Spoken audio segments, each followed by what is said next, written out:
Yan habarlardan belläp geçişmedýäli Russiýanyň opozisiýon lideri Aleksey Navalny Vladimir Putin öz monopoliýasyny häkimetde berkitmek üçin hiç ştatdan bäri gaýtmaz diýip Russiýanyň prezidentini özüni we içki toporuny baýlaşdyrmak maksady bilen Ukraina garşy uruşy başlatmakda aýplady. Bu barada kärdeşim Merdan Sarifiň taýýarlan maglumatyny bilelikde diňläliň.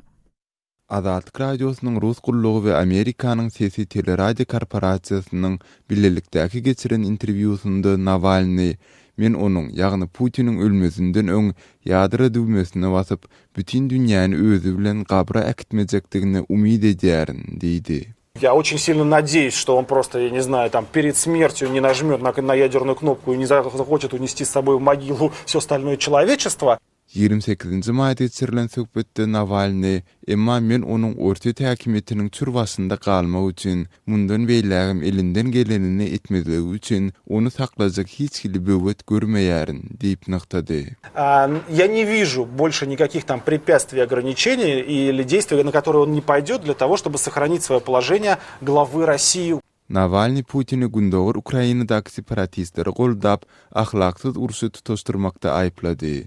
Geçen ýylyň aprelinde başlanan konfliktde häzire çelini 6100 töwerege adam öldü. Navalny Kremliň bu ýaragly konfliktdäki rolüni jinayet diýip adlandyrdy. Navalny, bu bir tiýatry ýalňyş däl. Bu Russiýa Federasiýasyna we Rus adamlaryna garşy edilen jinayet boldy. Bu halkara derejesindäki etmiş boldy diýip belledi. Moskwa Gunmataryň we Kiýewiň özüniň gündogur Ukrainadaky separatistleri ýaragdyr etgirler bilen üpçün edýändigi baradaky aýplamalaryny inkar edip gelýär. Kreml Kiýewiň hökümetiniň garşy çykan separatistler bilen birlikde söwüşen Russiýalylaryň ol ýere meýletin gidýändiklerini öňe sürýär. Navalny bu barada şeýle diýdi. Biz Ukrainadaky uruşyň kimin başlandygyny gataw bilýäris. Bu Putin we onuň daşdöwregi. Ol muny güç monopoliýasyny saklamak we baýamak üçin etdi. Кто начал войну на Украине, точно известно. Это сделал Путин и его окружение. Putiniň ýiti tanqidçisi Navalny 2011-2012-nji ýyllarda Moskwada geçirilen hökümete garşy protestleri gurnamak uğrunda tagalla edipdi. Ol 2013-nji ýylda Moskwanyň häkiminiň wezipesi uğrundaky taýlawlara gatnaşanda sesleriň 27%-ni alyp Kreml tarapyndan goldanılan Sergey Sobyanindan ýeňilipdi. Navalny ogurluk aýplamalary esasynda şertlik tutukluk hökmi berildi. Navalnyň tarapdarlary aýplamalaryň esassyzdygyny aýdyp, bularyň Navalnydan aralmak üçin toslanyp tapylandygyny belleýärler. Kärdeşim Merdanyň taýýarlan maglumatyny dinlediňiz. Azatlyk radiosyny indi dünýäniň tunein.com internet radio ulgamy arkaly hem göni efirde dinläp bilersiňiz. Radiomuzy tunein.com saýtyna girip gözlük bölümünde Azatlyk diýip ýazyp tapyp bilersiňiz. tunein.com ulgamynda türkmen dilinde maglumatlary berýän Ýeketäk radiony Azatlyk radiosyny dinlemäge çagyrýarys.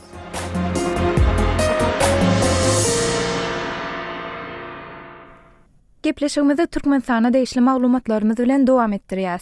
Türkmenistanyň kanun çykarjylary 70 ýaşdan geçenleriň prezidentlik wezipesini ýerine ýetirmegini çäklendirýän kanuny konstitusiýon üýtgetmeleri girdmegi gödöňüne tutýarlar. 29-njy maýda Türkmen medeniýetiniň Türkmenistanyň parlamentiniň spikeri Akçy Nurberdiýew sarlylanyp beren maglumatynda ýurdun konstitusiýon toporunyň prezidentlik möhletini 5 ýyldan 7 ýyla çykarmagy hem gödöňüne tutýandygy bellendi. Bu barada kärdeşim Merdan Sarif giňişlik maglumat taýýarlady. Türkmenistanyň konstitusiýasyna prezidentlik möhletiniň 5-den 7 ýyla çelini uzuldurmagyny gödöňünde tutýan maddanyň girdilmegi mümkin. Türkmen konstitusiýasynyň degişlilikde 50-nji maddasyna goşmaçylary girdilmek baradaky bu teklip pensiýa böwüne geçirilen konstitusiýon komissiýanyň maslahatynyň dowamynda aýan edildi. Resmi çäräniň dowamynda mejlisiň başlygy Akçy Nurberdiýew komissiýanyň ýerine ýetiren işleri barada hasabat bermek bilen birlikde ýurtda häzirki prezidentiň prezidentlik möhletini uzaltmak boýunça onuň öz sözleri bilen aýdylandy. ilatdan köp sany tekliplerin gelip gowuşýandygyny nykdy. Türkmenistan'ın prezidentine düýpli, uzak mesletliğin maksatnamaların amlaşılmağına vaktaydan halkın mümkünçülük öğretmek, onu kipirlendirmek maksatlarından uğur alıp, şeýlem raýatlardan, halk köpçülüğünden, idare kaýarhanalardan, siyasi partiyalardan, jemgyýetçilik birleşiklerinden gelip gowuşan teklipleri nazara almak, hem de halkara tecrübesini öwrenmek bilen Türkmenistan'ın prezidentinin ihtiyarlıklarının möhretini 5 ýyldan 7 ýyla çeýle uzaltmak boýunça teklipleri size yetirmegi öz borcumuz hasap edýär. Şeýle-de maslahatyň dowamında Türkmenistanyň prezidentligine saýlanmak üçin konstitusiýada gözüňde tutulan 70 ýaş ary çäginiň hem ýatyrylmagy barada pikirler orta atyldy. Konstitusiýon komissiýanyň maslahatyna ýolbaşçylyk edýän 57 ýaşly Gurbanuly Berdimuhammedow öz gezeginde gelip gowuşan teklipleriň öwrenilmeginiň zerurdygyny belledi. Maslahatyň dowamında ýurdun konstitusiýasyny kämilleşdirmek boýunça başga-da köp sany tekliplerin gelýändigi bellenilse-de, prezidentlik möhletiniň uzuldurylmagy bilen bagly tekliplerden tapawutlykda olaryň anyk mazmuny resmi habar telişdelerinde aýan edilen ok. Konstitusiýon komissiýanyň maslahatynyň netijelerini jemläp Berdimuhammedow ýurdun baş kanunynyň taslamasy taýýar edilenden soň onu halk köpçüligine ýetirip geljek ýyl geçiriljek ýaşulylar maslahatynda hem tasdiklanmagyny teklip etdi. Häzirki geçirilýän konstitusiýon reforma geçen ýyl badalga berilipdi. 2014-nji ýylyň maýynda prezident Berdimuhammedow ýurdun konstitusiýasyny kämilleşdirmek boýunça komissiýany düzmek baradaky karara gol goýupdy. 1992-nji ýylyň 18-nji maýynda kabul edilen Türkmen konstitusiýasynyň soňky reformasy 2008-nji ýylda geçirilipdi. Mundan ozalky ütgeşmeleri bolsa 1995-nji, 1999-njy we 2000-njy ýyllarda geçirilipdi. Häzirki konstitusiýa laýyklykda prezident Gurbanuly Berdimuhammedowyň prezidentlik möhleti 2017-nji ýylda tamamlanmaly. Ol 2012-nji ýylda ikinji möhlete prezident aýlanypdy.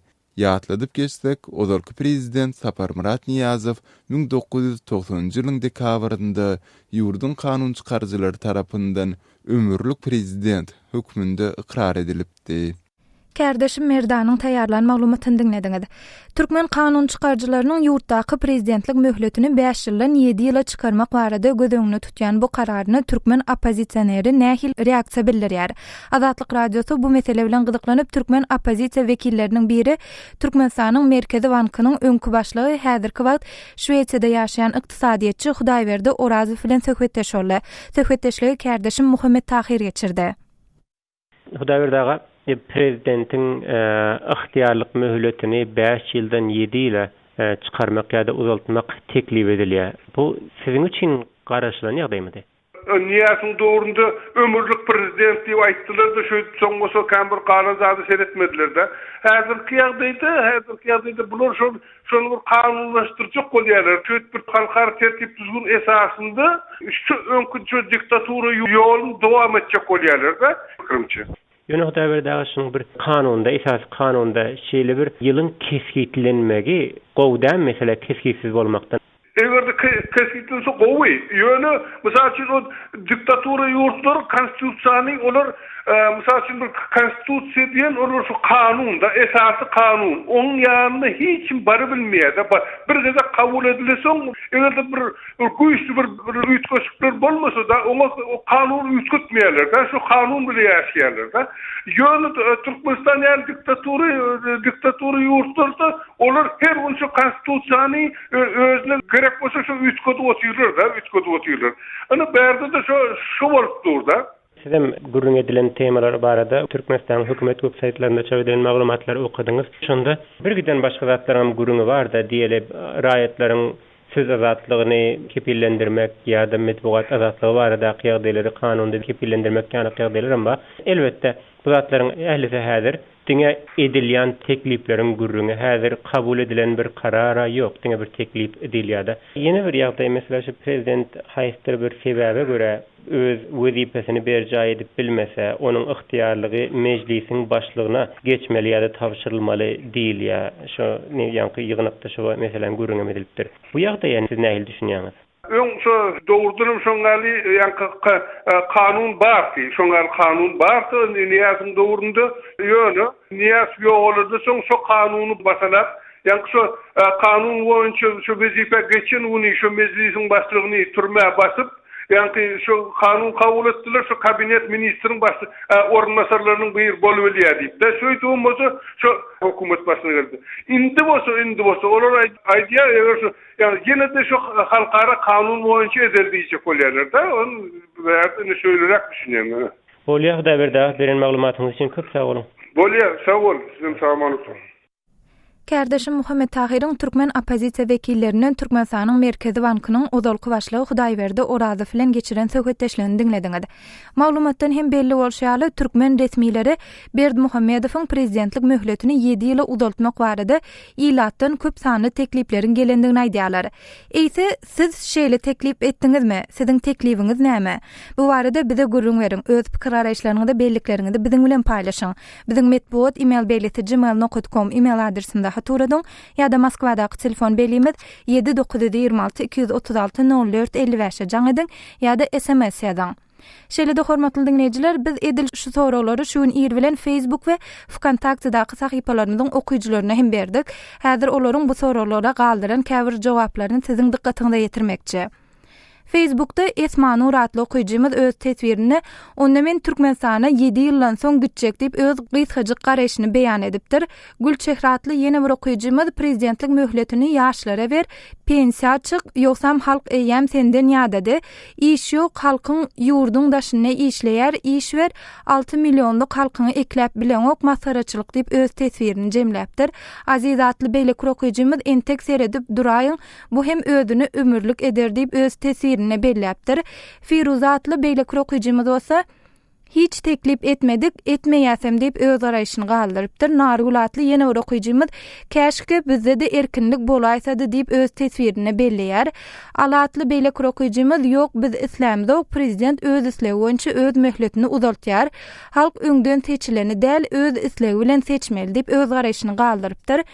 Döwlet adly ýene bir okuyjymyz bolsa altyndan öz heykelini etdiren adamdan bolman başga näme garaşýarsyň diýip öz garaşyny galdyrypdyr.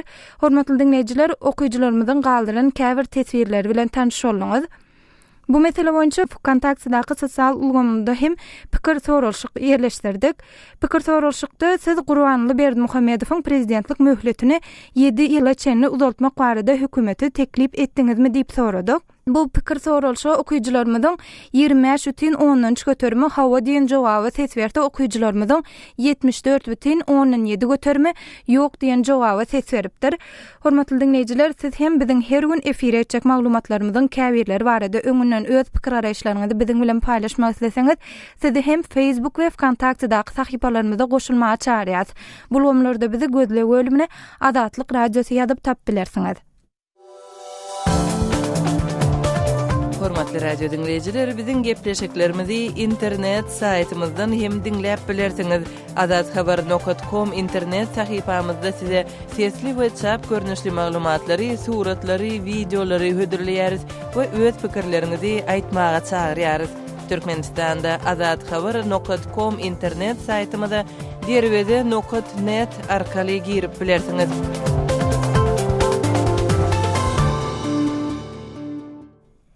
Owasanyň parahatçylyk geňeşiniň wekili Owan hökümeti bilen Taliban hereketiniň arasynda geçiriljek parahatçylyk gepleşiklerini ýeňilleşdirmek ugrunda Türkmenistanyň gowy dalaşýar bolup biljekdigini belledi. Şuýlyň mart aýynyň ortalaryny Türkmenistan hem Owan hökümeti bilen Taliban hereketiniň arasynda parahatçylyk ugrunda gepleşiklerin geçirilmegi üçin öz syýasy giňişligini hödürlemäge taýýardygyny tekrarlapdy. Bu barada Kawla habarçymyz Şamerdan Gulmurady giňişlik maglumat taýýarlady. Awganistanda parahatçylyk boýunça ýokary geňeş awganlara alalaşyk üçin gepleşiklerin geçirilmegine Türkmenistanyň kömek edip biljekdigine umyt baglaýar. Parahatçylyk boýunça ýokary geňeşiň daşary gatnaşyk boýunça maslahatçysy Muhammed Ismail Kasymýaryň Adatlyk radiosyna aýtmagyna görä Türkmenistanyň Talip hereketiniň liderleri bilen öňem gowy gatnaşyk bolupdyr. Türkmenistan betarap ýurtdyr. Türkmenistan Awganistanda asudalygyň ornaşmagyny isleýär. Awgan hökümeti bilen hem Türkmenistanyň dostlukly gatnaşygy bar. Şo sebäpden Türkmenistan Awganystanda parahatçylygyň ornaşmagy boýunça uly rol oýnap biler. Awganystanyň döwlet garşydaşlary hem Türkmenistanda ılalaşyk üçin Awgan ara gepleşikleriň geçirilmegine razylyk bildirer diýip biz umyt edýäris. Türkmenistan öňüm Talip rejimi bilen müjahidinleriň hökümetini ılalaşdyrmaga synanşyk etdi. Awganystanda asudalygyň ornaşmagy boýunça Türkmenistanyň tagallasy her gurdan bähwetildir diýip Kasymyar aýdýar. ترکمنستان میانجیگری هم یک بار کردن بین دولت جهادی و طالبان. آن هم از امکانات برخوردار هستند که اینها میتونن نقش سازنده و مؤثر داشته باشند. Awganystanda ýagdaýyň gadalaşmagy boýunça kömek etmegi indi Pakistan hem teklip edip başlady. Xitay we Katar hem Awgan hökümeti bilen Talibany ılalaşdyrmak üçin araçylyk etmegi teklip edip gelýär. Katarda Talibanyň syýasy wekilhanasy açyldy. Talib wekilleri Xitayda hem saparda boldy. Talib harekatının wekilleriniň arada hatta İranda hem saparda bolandygy barada maglumat ýaýrady. Kasymýaryň aýdysyça Türkmenistanyň Awganystanda öz bähwetleri bar. Türkmenistan Awgan halkyna insanperwer kömekleri edýär. Türkmenistan ykdysady taýdan hem Awganystany goldap biler. Şo sebäpden Türkmenistanyň Awganystanda ılalaşdyrjy roli uludur. Awganystanda asudalyk boýunça Türkmenistan öz tagallasını gaýgyrmaz diýip biz garaşýar diýip Awganystanda parahatçylyk boýunça ýokary geňeşiň daşary gatnaşyk boýunça maslahatçysy Muhammed Ismail Kasymyar aýtdy. بیشتر از میزبانی هم اینها میتونن زمینه‌سازی و تسهیل فراهم بکنن. ما عقیده داریم که نقش ترکمنستان در این راستا مثبت و سازنده خواهد بود. Kabul Üniversitetining hukuk fakultatynyň mugallimi Wedir Sapinyň aýdyşyna garanda Talip rejiminiň Merkezi Aziýa ýurtlarynyň arasynda diňe Türkmenistan bilen gatnaşygy bolupdyr. Türkmenistan Awgan meselesinde öz beýtaraplygyny gorap gelýär. Awganystanyň içki meselesine goşulmaýar. Türkmenistan Awgan hökümeti bilen hem häzir gowy gatnaşyk saklaýar. Talip liderleri bilen hem gatnaşygyň bar bolmagy ahmal. Meniň pikirimçe Türkmenistanyň ılalaşdyrjy roli bähwetli bolar. Çünki Türkmenistan regionda ýeketek beýtarap ýurtdyr. Türkmenistanda mümkinçilik köp. Türkmenistan Awgan halkynyň ýagdaýyny gowlaşmagy boýunça ykdysady taýdan hem öz peýdasyny ýetirip biler diýip Sapi aýtdy. طالبان در افغانستان دمو سالایی که قدرت داشتن یگانه کشوری که با اونا رابطه داشتن ترکمنستان بود. Awgan hökümeti ılalaşyk üçin gepleşikleriň geçirilmegini döwlet garşydaşlaryna teklip edip gelýär. Emma Taliban Awgan hökümeti bilen ılalaşyk üçin gepleşik geçirmegi ta şu güne çelli redetdi. Awgan prezidenti Eşref Ganinyň parahatçylyk boýunça ýokary geňeşiň agdalary bilen Katar döwletine sapar etmegi planlaşdyrylýardy. Ýöne bu saparyň goý bolsun edilendigini prezident idarasynyň sözçüsi aýtdy. Talib wekilleriniň Awgan resmiýetleri bilen duşuşmaga häzir bolmandygy aýdylýar. Türkmenistanda da ılalaşyk üçin Awgan ara gepleşikleriň geçirilmegine Awgan hökümeti hem döwlet garşydaşlary razylyk bildirjekmi ýa dälmi ony geljek görkezler diýip feňçiler aýdýar. Şaýmerden Ulum Radi, Kabuldan Azatlyk radiosu.